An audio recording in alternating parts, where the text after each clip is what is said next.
بسم الله الرحمن الرحيم. طبعا أو موقفا ديد براستي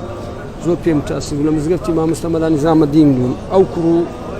بابا مديد أو بوحة لديهني نخوش ديهن تم زقفتي أو حزم كرد يعني بتسم صافي كفتنا شأن قبكم.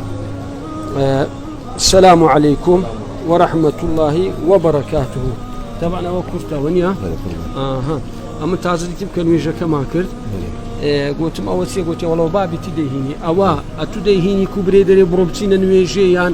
يعني أو حزيلي كوا وتنزاري يعني بمستمر دينا كوا أوان بخوي حزيلي طبعا بخوي حزيلي يبري والله يعني أجر زار ويا أجر مزار النبي عاد زبيت ندري إلى ذي بسين مزجرت أتو حزيلي وين بخوي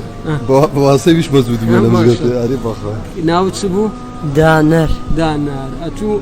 يعني أتو بباب حزيلي دري بمزجرتي هالون ويجي ده إن شاء الله خوي تبارك وتعالى شفاء ددا أماش دعوة مسلمانان دكين كدعاء لبوكاك دانري بكن خوي تبارك وتعالى شفاء بده استبشي بين زانه استبر بابروي بزان كبس حاله شيء هيا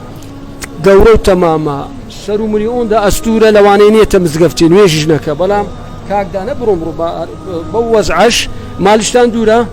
صار فرق ما شاء الله ده إن شاء الله خوي تبارك وتعالى شفاء عاجل لبودنيري أمش دعوانا مسلمان عندكين دعاء يكسي قبول بي فرموكاك دانا قدنش ما ذاك تاخير ما كردن وموفقتان كخواك كاتشان إنقويا وكتا ده باشا فرم أنقو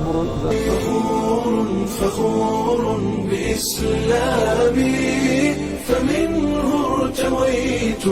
أنا الظامي هداني إلهي بعيد العمى لدين عظيم هو السامي لدين عظيم هو السامي وجدت هناء وذقت الرضا وزالت عن القلب آلامي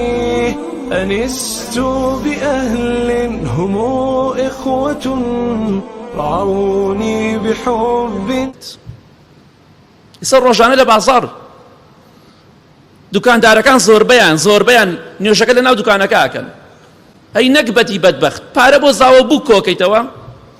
باربو كي كوكيتوا تو بياو لنا دكان بو نيوشكي بو لما لو نيوشكيت اگر عذرك تنيه بداخوا باوش ما كردو بدنيا دا شرم لاخواناكين خوای گردا فرميه ورن بو مزگوت للري بانك دركانوا اما بخسيناكي